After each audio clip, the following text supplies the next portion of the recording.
Hey everyone, how you doing? This is Amon Green, Green Bay Packers all-time leading rusher, and you're watching Packers Total Access Live, your daily source for Packer content. Go Pack, go!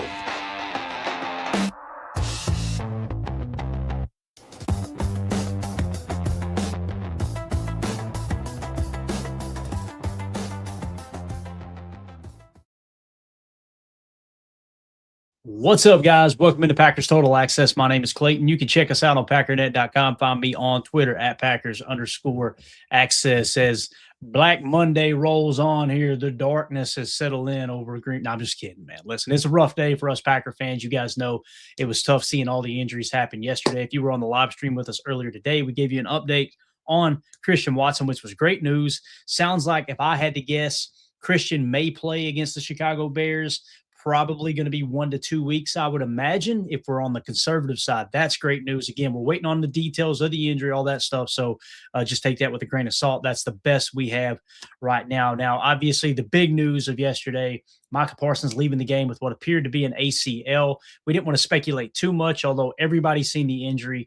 Everybody talked about it like, hey, this is probably what it's going to be. I didn't see anyone pushing back on that, which, believe me, I was hoping that someone would. We have the official details there, and Micah Parsons has spoken. We'll go to his tweets, show you what he had to say. We'll also talk about what this means for the Green Bay Packers defense moving forward. And listen, guys, it's not like all doom and gloom here. It isn't. I know people want to believe that. On the surface, it was devastating. But the way people are talking about this defense, you would think this is a bottom third defense without Micah Parsons. I'm going to explain to everybody why I don't believe that's the case. And there is going to be have to have some tweaks, some adjustments made. And we'll talk about where this team finished last year in terms of defensive rankings and where they were at this year. And I think you guys will be really, really surprised. It wasn't like this crazy, oh my God, this defense has excelled to the best in the NFL with Micah Parsons. It's going to be tough without him, but we'll talk about all that, man, because he is. I think he's an emotional leader of the team. In the short amount of time that he got here, the team embraced him. He embraced the team, and I think it's going to be a big loss. Don't get me wrong. We'll dive into all that. Before we do, if you would, give me do that YouTube stuff real quick. Give me a like. Give me a subscribe. If this is your first time tuning into PTA, welcome. Thank you for making us a part of your afternoon. We're not experts. We're not insiders. We're not media members. We're fans just like you talking Packers on a daily basis. Breaking news throughout the day like we have today with the injury report. We got other injury news that should come down the pike pretty soon. We'll wrap this up with any information we do have there, kind of tipping us, leading us in a certain direction in terms of how the rest of these players may be healing up, hopefully sooner rather than later. But if you're looking for that type of content, make sure you hit like, subscribe, and click the bell icon so you're notified when we go live in the future. Let's get into it. As our buddy Jordan Schultz, he actually DM'd me over this tweet as soon as he crafted it together. I think he had the information maybe even before others did, which I know it came in really, really fast, almost at the same time, if not a little bit quicker than everybody else. But Jordan Schultz over on X sent this over. Sources: an MRI confirmed a torn ACL for the Packers star Micah Parsons. His season is over. A devastating injury for Parsons, who has been having an all-pro caliber season in his first year with the team. I don't think this catches anybody by surprise, right? We expected an ACL. We talked about how the knee shifted. Emilio talked about it, who's tore his ACL before. All you got to do is take that knee, hold it stationary, move it side to side. If it moves, you basically got the ACL that's on the front of the knee that connects. If you could shift it side to side, that thing's probably snapped. And, of course, Micah said on the field he heard a pop, and everything just pointed to an ACL. So I don't think this is a huge surprise here. Now, when we talk about, as I tweeted out too, Hill Up saying, man, so glad you're a Green Bay Packer. Everybody, man, tweet at Micah. Let him know how appreciative we are for him. And I think he's still going to be somewhat involved with this team, to be honest with you. He's not going to be on the football field until next year, obviously. But I think he can still help in that regard, maybe giving some insight to teammates about, hey, let's attack them this way. Hey, look, the pass rush that way, and kind of maybe even become a second set of eyes and ears and even an extra mouthpiece there for Jeff Hafley, Coach Covington, and the whole coaching staff there on defense. So he's out for the year. Number one, we know that. Now the question is, when will he be back, right? When will he be back? We're going to talk about what Micah said about that in just a second. Let's go to the tweet that he put out first. So Micah actually spoke on X and released a statement. And how can you not love this dude? He is totally the opposite from what people, the Micah Parsons haters, tried to paint him out to be, man. Here's his tweet. He said, I may be sidelined, but I'm not defeated. This injury is my greatest test, a moment God allowed to strengthen my testimony. What just a great way to attack this thing, man. It's a moment God allowed to strengthen my testimony. I believe he walks with me through this storm and chose me for this fight because he knew my heart could carry it.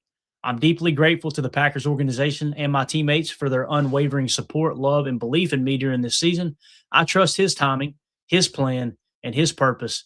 I will rise again. Of course, you got the shot of him walking onto the field there in Denver, and then the shot of him with, I believe, mostly the DB group, but there's some linebackers in there too, doing that little fadeaway pregame celebration that they do during warmups. So, Micah, man, again, just a class act and putting it all in God's hands. I love how spiritual this team is. Whether you do or don't, that's totally cool. We can agree to disagree if you don't.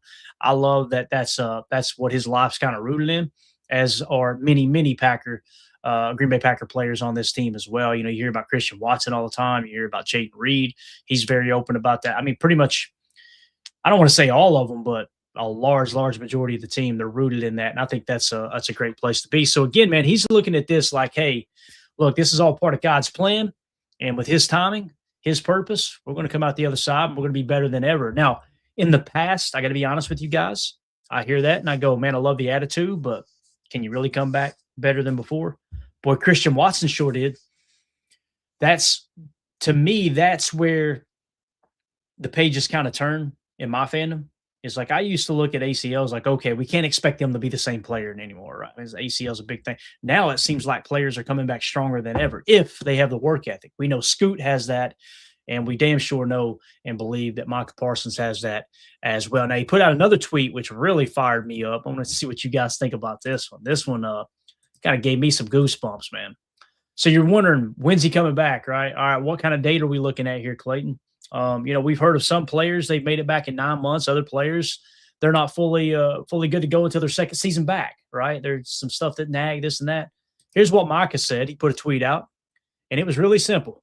All he said was September with the salute emoji and the lion emoji. And obviously he put the picture of a lion that's been through the battle, got the scar over the eye, the nose all scarred up. Micah Parsons is saying, boys and girls, get ready. Come September 2026, I'm going to be on that football field. Will that happen? I don't know. I would bet against this guy. I mean, you see how he has perfected his craft. You've seen how he works his ass off in every sense of the word.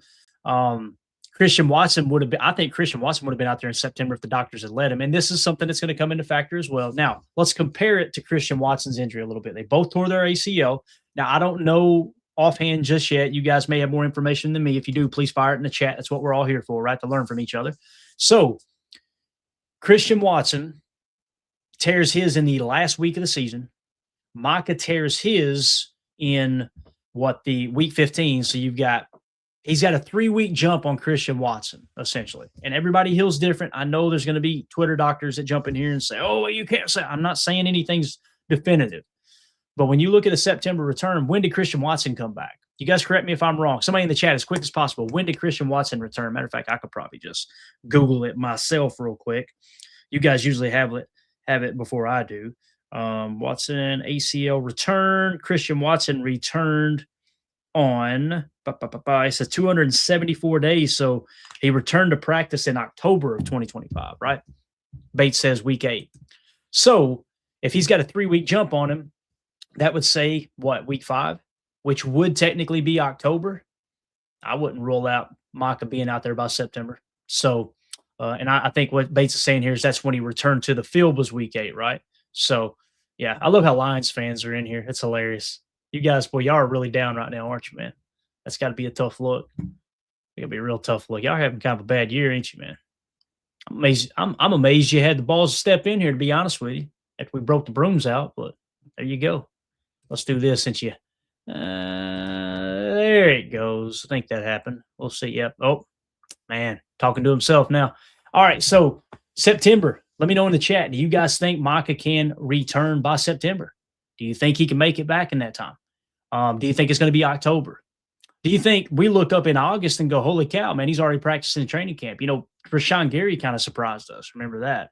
It was like all of a sudden we were hearing he's going to go, and we were going, yeah, right, yeah, right, yeah, right. Next thing you know, bang, he's activated, right? So I wouldn't bet against him. Chad Inc. in the chat says, I'm with you, Clayton, week 5 for Parsons. They'll probably be conservative. If it was up to him, he'd probably be out there in training camp, right? I think the doctors will do everything in their power to hold him out. Like they did Watson. You know, you got off to a decent start, right? So it's like, hey, we don't have to rush you back just yet, and then get him back on the field as soon as you can, right? So, yeah, that's kind of what I'm leaning into. Now let's talk about what this means for this defense, okay? I'm going to try not to go as long on this video as we did the last one. I wanted to keep it short and sweet, and it did not work out. So people are immediately, a portion of folks are saying, oh, this Green Bay Packers defense is cooked. They're cooked. They're cooked. What happened last year, guys? Let's start with this year. Where do the Packers rank in scoring defense this year? And you guys know points per play is the most important stat, in my opinion, when it comes to gauging a defense. Anybody who differs on that, we can agree to disagree. But if you're telling me you would rather give up less yards than less points, I'm sorry, I don't think you understand the rules of the game of football, right? So do all of it coincide? Absolutely it does. It all goes together, but points per play is the true gauge, in my opinion, because it doesn't just – points per game can be a little bit misleading. Not necessarily misleading, but points per play is a more fine-tuned version of points per game allowed, right? So points per play allowed, the Packers this year are 6th in the league at 0.326 points per play allowed, all right? In the last 3 games, they were at 0.409. So if you were to take their last 3 games, you'd say they're actually playing somewhere around the 20 range. So, again, what happens throughout the course of the season? Teams get tape on you. They know how to attack you. And now as a defensive staff, as a coordinator, as a positional coach, as a schemer, as a game plan designer, you've got to tweak and adjust on the fly to what other teams are doing for you. I think Jeff Hafley's gotten the last 2 games. He's looked at the tape. He's probably going to be going, okay, here's how teams are starting to attack us. Let's be ready to shift into this range, right? I could see that happening as well. So with that being said, the defense this year in 2025 is ranking 6th best in the league at 0.326. So how did they perform last year without Micah Parsons? I think it's going to surprise some people. This year, 6th, right? Last year, Green Bay was actually 5th in the league in points per play allowed scoring defense across the entire National Football League. They were at 0.329 last year in 2024. So they were giving up 0.329 last year, 329. Let's try to remember that. And then going back this year, 0.326. So even though they're 1 rank lower this year, right, on the list, we're actually giving up just a little bit less this year than last year, to the tune of 0.326 as opposed to 0.329. And again, kind of splitting hairs here, but the moral of the story is last year we were right there in the same range in terms of points allowed. Now, some people will take that and go, oh, well, Michael wasn't worth the money. No. We're talking about a closer in the 4th quarter, right? Situational football, being able to make a play when you need one coming down the stretch. That stuff is huge. So in no way, shape, or form am I trying to negate what Micah's done. Micah has been dominant, arguably the best defensive player in the entire National Football League. Myles Garrett, I feel like, is a little bit above everyone else. Micah's leading that 2nd tier, in my opinion. So with that being said, I don't expect this scoring defense to all of a sudden fall into the 20s. I mean, if you sorted it over the last 3 games, guys, they're already in that range. They were already giving up 0.409. And again, I don't think it's because this defense sucks all of a sudden. I think because teams are adjusting, and now you got the other adjustment that's about to happen. Hafley talked about this in training camp, right? So that's kind of how we look on scoring. Now, let's go to the PFF side of things. And again, we know this isn't everything, but let's just hop in here real quick. In 2024, here are the players that led the Packers in terms of PFF grades, okay? So I want to kind of look at this and then switch to 2025 and see what changes. Edgerrin Cooper led the way at 85.6. If you guys notice, Edgerrin Cooper isn't blitzing as much, is he? He's not firing on those blitzes and then running more as many fire zone blitzes. What they're allowing Coop to do is drop into coverage more, right? So you turn the page back to 2024. What works so well? Simulated pressure. And again, a blitz, guys, a blitz is when you bring more than 4 rushers. Last I heard, that was the definition. In most cases, there were people parroting this line in the media, in the sports media, saying the Packers blitz a lot. They have to blitz, they have to manufacture pressure. No, they're simulating pressure with fire zone blitzes and dropping guys out into coverage. They're still just bringing 4 most of the time. So that's how we got pressure last year, by simulated pressures. Expect that to amp back up. Also expect Edgerrin Cooper to be more involved in that regard, getting at the quarterback a little bit. Quay as well. So Edgerrin Cooper led the way at 85.6.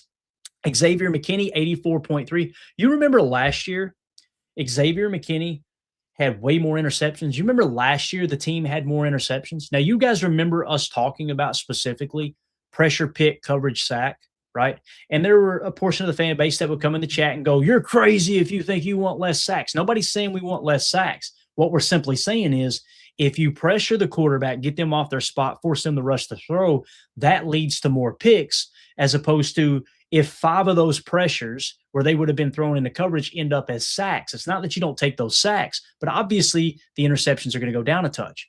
Do not be surprised. Don't be surprised now that Micah Parsons isn't in the lineup, if all of a sudden the sack number drops a little bit, but all of a sudden the interceptions start to rise. Not guaranteeing it. There's a lot more components that go into this conversation than just saying, yep, definitively, this is what's going to happen. But don't be surprised if all of a sudden we look up in the next couple of weeks, go, I'll be dang, we'll get more interceptions. Because if Micah's not hitting home on the sack and we are getting pressure by simulating pressure and running fire zone blitzes, all of a sudden the ball is making it out at the last second, although the quarterback is off their spot and being rushed to throw the football, that could potentially happen. Right now, what's the negative side of that? Remember last year, I felt like last year scrambling quarterbacks were a little more effective against us than this year because Micah's been running them down like a freaking lion, right? That's been happening all year long. I think you'll see less cheetah packages and more of just the traditional 2 big hog mollies in the middle with 2 edge rushers. We may still go to the cheetah package, but we definitely won't be seeing that Joker 1 look unless you put like Gary standing up over the nose, or maybe I think you're going to accomplish the same thing as the Joker 1 looks that we're talking about. What I mean by Joker 1, we were running a 3-3-5 where Micah was technically the mock, but we knew he was rushing the quarterback. He's standing behind the nose tackle and rushing the A-gap. You may just start doing that with Cooper more. You may start doing that with Quay more, right? We did it yesterday with Isaiah McDuffie, and he smacked Bo Nix in the mouth, right? So you're probably going to get a little bit more of those delayed blitzes as opposed to just that 3-3-5 Joker 1 look. I think that'll come into play as well. Zane Anderson, 122 snaps, 80.8. Again, he's not the starting safety, although Evan Williams, to the best of my knowledge with Evan Williams, it sounds like the early reports are 1 to 2 weeks on Evan Williams. So we'll try to get that firmed up by the time we go live tonight at 6 p.m. Central for PTA Live, give you guys the PFF grades from the game and all that. So it sounds like Evan Williams may be 1 to 2 weeks out. That's great news in my opinion, right? Because we were a little bit concerned like, oh, crap, what's going to happen there? If Zane Anderson, if they shift the defense back a little more in regard or in the angle that we ran last year, with the simulated pressures, right? A lot of cover 6, cover 2, Tampa 2, things like that. If we go back into pressing into that a little bit, Zane Anderson was pretty effective last year, 80.8. So that's going to be who's filling in for Evan Williams. I'm not overly concerned. I think we will miss Evan Williams, but sit him for Chicago. Again, I could give a rat's ass about the Chicago Bears game. The main focus for me is making the playoffs and creating momentum with as healthy a roster as you could put together to try to go on a playoff run, create a little momentum, and get in the dance to try to do some damage. That's my focus. I'm not saying everybody else should feel like that. That's just me, my personal opinion as a fan. I think that's the way it should be approached. So Zane Anderson will be playing alongside of Xavier McKinney. If that report is true, that Evan Williams will be out 1 to 2 weeks, I believe, and don't quote me, guys, do your own research. I think it was Jacob Westendorf. I believe. I want to give credit where credit's due. I don't know 100%, but whoever, you guys do your own research. There should be a report out there somewhere 1 to 2 weeks for Evan Williams is the early indicator there. So again, Zane Anderson would fill in.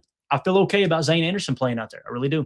Jair Alexander is no longer on the team. He graded out 77.3. Of course, you guys know he only played 361 snaps last year.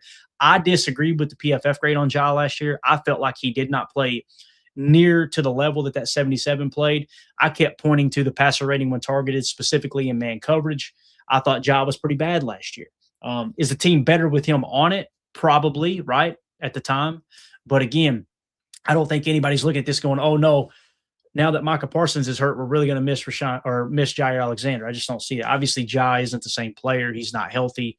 It goes without saying. Rashawn Gary graded out a 73 last year. This year, I want to say he's around the 69 mark. Same ballpark. Keep in mind, though, what happened early on. As we were getting Micah Parsons' feet under him early in the season, remember we had to ramp him up because he didn't attend or he didn't practice in training camp with the holdout there, or the hold in, I should say, with the Dallas Cowboys. What happened? Rashawn Gary's numbers blimped, 7.5 sacks right out of the gate. Bang, right? He was actually leading the league in sacks through 4 weeks or whatever it was. And then all of a sudden, his start to slack off and Micah's numbers jump. Why? Because you started amping up Micah's reps and you started firing Micah and letting Rashawn Gary set the edge, play the run, keen on the run, little touch spy, little cage rush on the outside. That's why his numbers dipped. If you don't watch the tape, you're going, Gary's horrible all of a sudden. We were watching the tape the entire time. We kept telling you guys, Gary is playing the run well. Jeff Hafley said the same thing in his presser, although the fans that hate Gary, they will just say Jeff Hafley's lying for him. Okay, just like Joe Barry was lying for him, just like everybody. Everybody evidently, Rashawn Gary's got something on these coaches that they just want to specifically lie for him. And he actually sucks at football, even though his peers voted him as the 80th best player in the National Football League last year. The guys who had to line up across from him said, yeah, he's number 80 on the top 100 list. But I'm sure the sports media guy that, for whatever reason, hates Rashawn Gary, probably because he don't talk to the media much, right? I don't think that's a coincidence that Gary's not the most vocal person in the locker room with interviews. You don't see these pieces where, yeah, I sat down with Gary, give me a one-on-one interview, and the media likes to try to chip away at him a little bit. Not all of them, but there's a couple of them. You guys could probably guess who they are. So I think Rashawn Gary, what you'll see, his pass rush will spike a little bit because now they're going to let him pin his ears back a little bit more, depending on the quarterback they're playing. Obviously, Caleb Williams, you want to cage rush him, try to keep him in the pocket, make him play quarterback in the pocket. You watch those throws he made in that game against the Browns.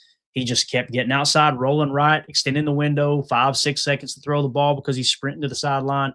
And you got to give him credit with that elite arm talent. When he's on the run, he's more accurate than sitting in the pocket. It's the damnedest thing I've ever seen. But that's something that'll come into play with those numbers as well. Katano Ladapo filling in only 68 snaps, 72.9. If for some reason Zane Anderson or Xavier McKinney goes down, Katan played pretty good football last year, according to PFF. Evan Williams finished with a 72.3. Now, he had 533 snaps. Zane Anderson was at 122, right? So much smaller sample size than Evan. I don't think anybody's trying to convince anyone that Zane Anderson is a better football player than Evan Williams, as the PFF grade suggests here. But I don't think there's a huge drop-off based off of the 122 snaps we've seen from Zane last year. Brenton Cox Jr., we should be getting him back soon, right? They may activate him this week. 67.2 is his PFF grade. Not bad, right? Devontae Wyatt's out for the year. Carrington Valentine, 65.5. The reason I'm showing this, guys, I want you to look at these grades. All right. Now let's shift to this year and let's see what changes, if anything changes dramatically. The big thing that sticks out to me is actually Xavier McKinney's up to an 81.7 now. So that's pretty on par, right? Micah Parsons, 91.0, goes without saying. He is freaking dominant, right? Has been all year, would have continued to be. He will be when he returns next year, whether it's September or October. Xavier McKinney, 81.7. Edgerrin Cooper, 76.2. Tyron Hopper, 74.7. Isaiah McDuffie, 74.4. So what we're seeing across the board are the linebackers who have traditionally graded out a little bit worse and not even seen much playing time. They spiked this year, right? Their grades increased. It feels like the safety grades slightly decreased, right? So why is that? Maybe they're having to check the ball down more often because Micah was hitting home so early. Right? Maybe they didn't have quite enough time to try to take those shots and allow Xavier McKinney to bait them in that regard. But also the stack backers seem to spike on grade, right? They look a little bit better on tape. So that's something that kind of sticks out to me. Evan Williams, steady Eddie, he's right there in that same range, 71.9. And of course, Katano Ladapo, Katano Ladapo's got 2 snaps so far this year, guys. That's it, right? Lucas Van Ness, 70.9. I'm just saying, watch out for LVN. 13% pressure rate before this week. I don't know what the numbers are now, but 13% pressure rate going into this week. He's going to get more snaps now that Micah's out, right? I'm not saying he's going to be Micah Parsons, but you're going to go back to the type of defense you ran last year. I feel pretty good about where we're at, man.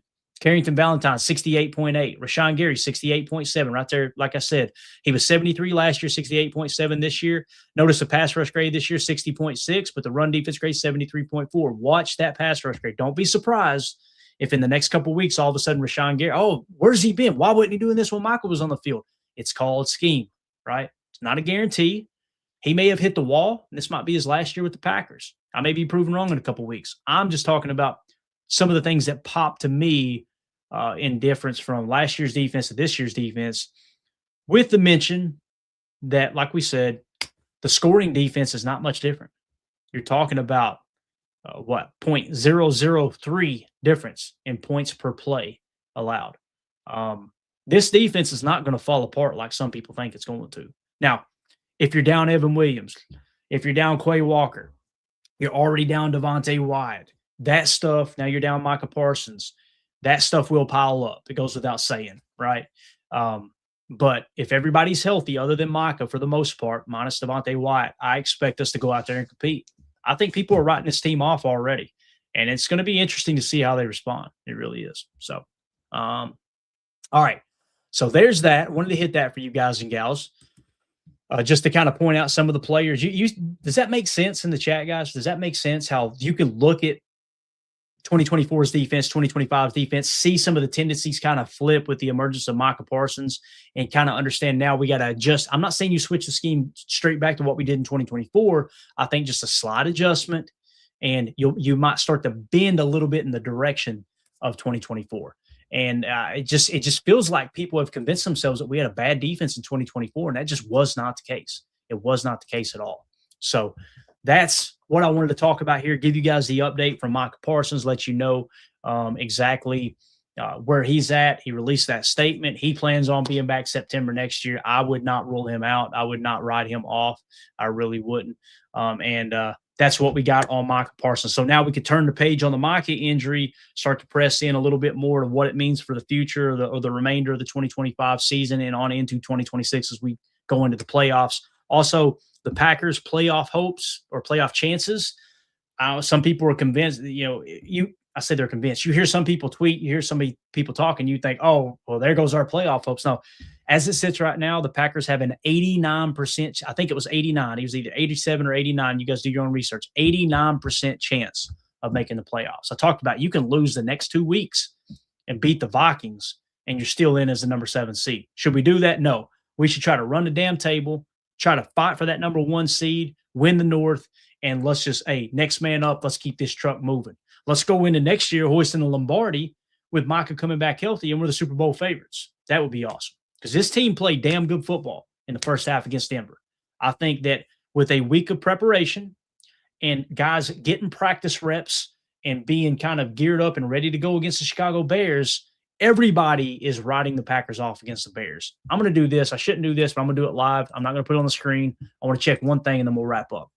I want to know if the odds have been released yet for the games next week. Give me just a second. Week 16.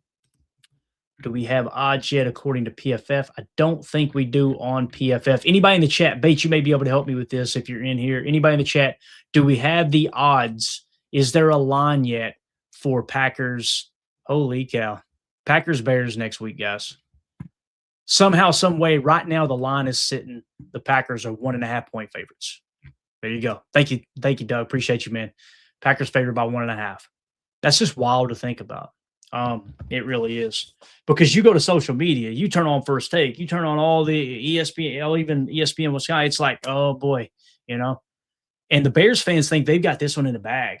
They think this game, oh yeah, they're winning this game. And they may. And if they do, it's not the end of the world. I kind of had us splitting once we seen the Bears emerge. They're playing good football. But boy, oh boy, the Packers somehow beat them. That's going to be a blast. That's going to be a blast. Thank you, Bates. Appreciate you, buddy. All right. That's it, guys. We're out of here. I want to hear from you guys. If you're watching this video back later, let us know in the comments. How do you feel about Micah Parsons saying he'll be back September of next year? What do you think about my take on last year's defense, this year's defense, slight schematic change? You're going to miss Micah. You can't replace a generational talent like he is. But how do we feel about this defense moving forward? We want to hear from you guys in the comments. Make sure you hit like, subscribe, click the bell icon so you're notified when we go live in the future. We may go live again before the show tonight. The plan is 6 p.m. Central for PTA Live. We'll look at the PFF grades, who stood out in that game, maybe who didn't play as well, and we'll start to kind of press into next week as well with the Bears coming up. A lot of playoff implications on the line. So greatly appreciate everybody jumping in here on short notice. Y'all have a wonderful day. My name's Clayton. This is PTA. Go Pack, go. Here we go. We're out. Bye, guys.